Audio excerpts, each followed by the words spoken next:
Albert Einstein, Mi visión del mundo, 1980. Mi visión del mundo. Curiosa es nuestra situación de hijos de la Tierra. Estamos por una breve visita y no sabemos con qué fin, aunque a veces creemos presentirlo. Ante la vida cotidiana no es necesario reflexionar demasiado. Estamos para los demás. Ante todo para aquellos de cuya sonrisa y bienestar depende nuestra felicidad, pero también para tantos desconocidos a cuyo destino nos vincula una simpatía.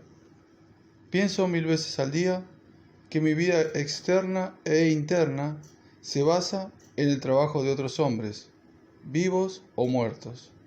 Siento que debo esforzarme por dar en la misma medida en que he recibido y sigo recibiendo. Me siento inclinado a la sobriedad, oprimido muchas veces por la impresión de necesitar del trabajo de los otros, pues no me parece que las diferencias de clase puedan justificarse. En última instancia reposan en la fuerza, y creo que una vida exterior modesta y sin pretensiones es buena para todos en cuerpo y alma.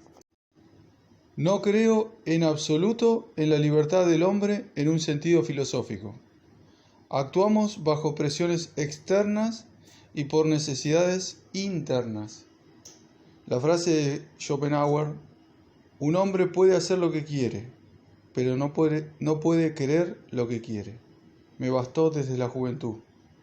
Me ha servido de consuelo, tanto al ver como al sufrir las durezas de la vida, y ha sido para mí una fuente inagotable de tolerancia.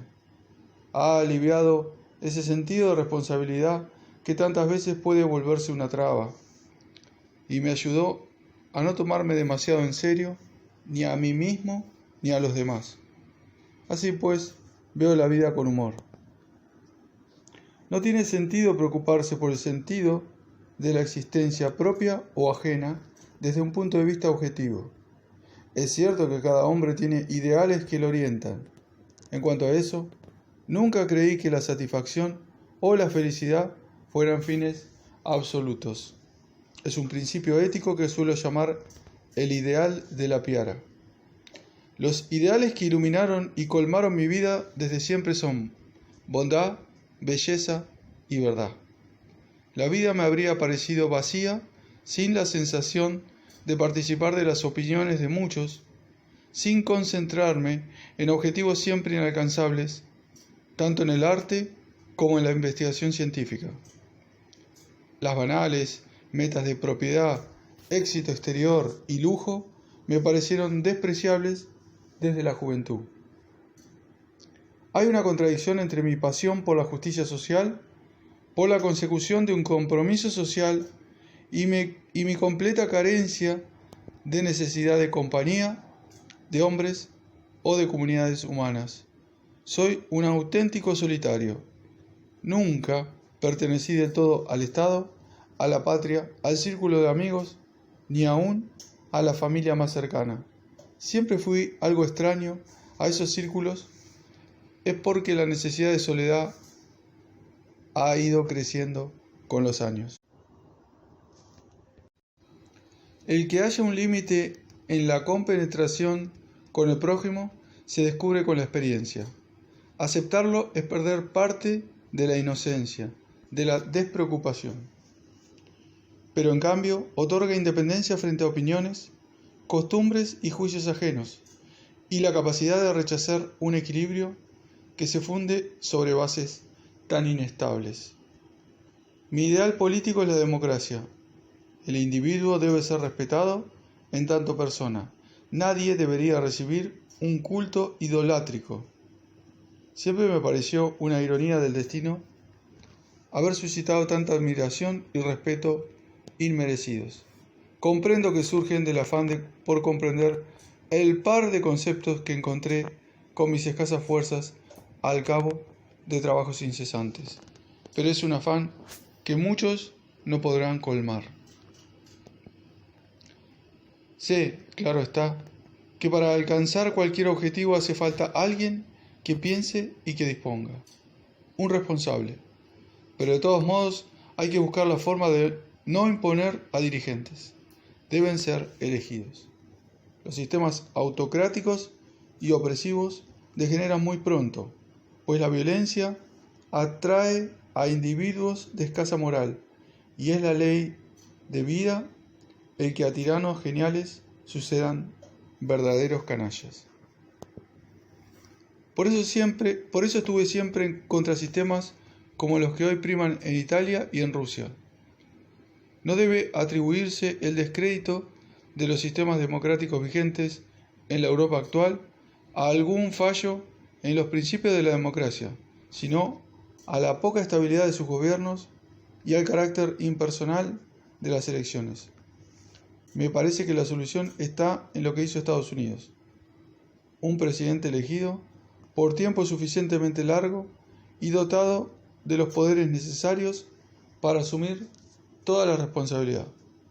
Valoro, en cambio, en nuestra concepción del funcionamiento de un Estado, la creciente protección del individuo en caso de enfermedad o de necesidades materiales.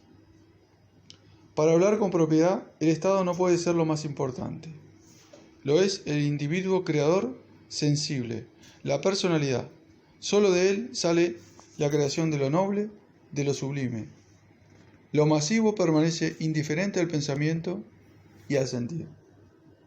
Con esto paso a hablar del peor engendro que haya salido del espíritu de las masas, el ejército al que odio. Que alguien sea capaz de desfilar muy campante al son de una marcha, basta para que merezca todo mi desprecio. Pues ha recibido cerebro por error, le basta con la médula espinal. Habría que hacer desaparecer lo antes posible a esa mancha de la civilización. Cómo detesto las hazañas de sus mandos, los actos de violencia sin sentido y el dichoso patriotismo. Qué cínicas, qué despreciables me parecen las guerras. Antes dejarme cortar en pedazos que tomar parte en una acción tan vil. A pesar de lo cual tengo tan buena opinión de la humanidad que creo que este fantasma se hubiera desvanecido hace mucho tiempo si no fuera por la corrupción sistemática a que es sometido el recto sentido de los pueblos a través de la escuela y de la prensa, por obra de personas y de instituciones interesadas económica y políticamente en la guerra. El misterio es lo más hermoso que nos es dado sentir. Es la sensación fundamental, la cuna del arte y de la ciencia verdaderos.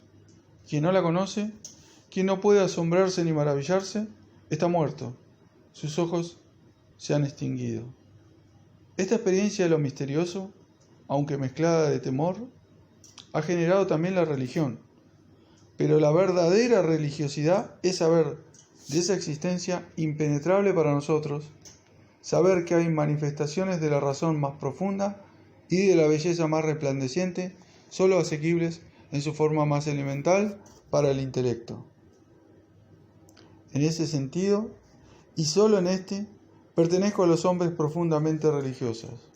Un Dios que recompense y castigue a seres creados por Él mismo, que en otras palabras, tenga una voluntad semejante a la nuestra, me resulta imposible de imaginar. Tampoco quiero ni puedo pensar que el individuo sobreviva a su muerte corporal, que las almas débiles alimenten esos pensamientos por miedo o por un ridículo egoísmo. A mí me basta con el misterio de la eternidad de la vida, con el presentimiento y la conciencia de la construcción prodigiosa de lo existente, con la honesta aspiración de comprender hasta la mínima parte de razón que podamos discernir en la obra de la naturaleza. El sentido de la vida. ¿Cuál es el sentido de nuestra vida? ¿Cuál es, sobre todo, el sentido de la vida de todos los vivientes? Tener respuesta a esta pregunta se llama ser religioso. Preguntas. ¿Tiene sentido plantearse esa cuestión? Respondo. Quien sienta su vida y la de los otros como cosas sin sentido es un desdichado. Pero algo más, apenas si merece vivir. El verdadero valor de un hombre se determina según una sola norma. en qué grado y con qué objetivo se ha liberado de su yo. De la riqueza. No hay riqueza capaz de hacer progresar a la humanidad, ni aún manejada por alguien que se lo proponga.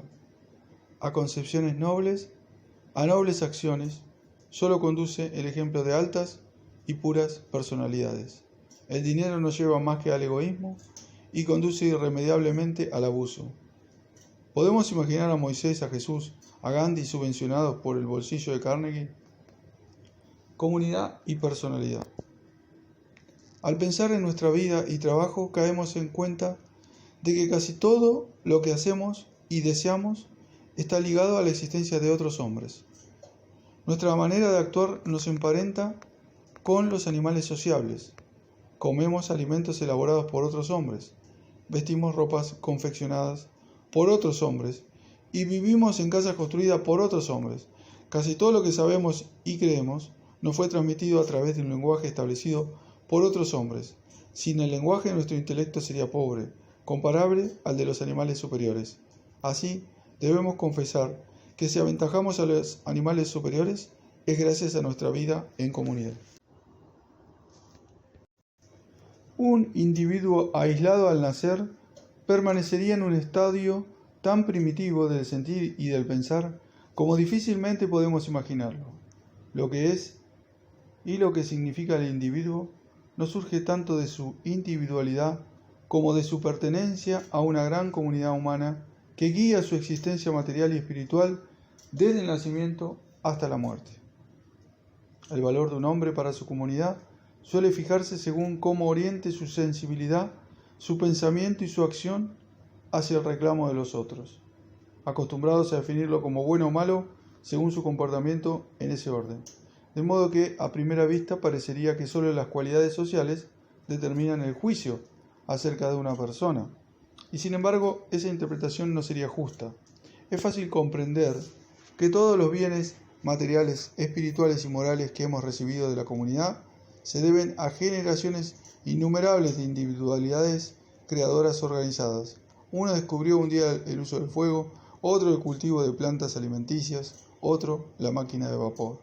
Solo el individuo aislado puede pensar. Desde allí descubrirá nuevos valores y formulará normas morales que sirvan para la vida de la comunidad. Sin personalidades creadoras que piensen por sí mismas, es tan impensable el desarrollo de la comunidad como lo sería el desarrollo del individuo fuera del ámbito comunitario. Una comunidad sana está, pues, tan ligada a la independencia de sus individuos como a su asociación dentro de su seno. Se ha dicho con mucha razón que la cultura griego-europea norteamericana y en particular el Renacimiento italiano, que significó el fin de la paralización cultural de la Edad Media, se basó en la libertad y en el relativo aislamiento del individuo.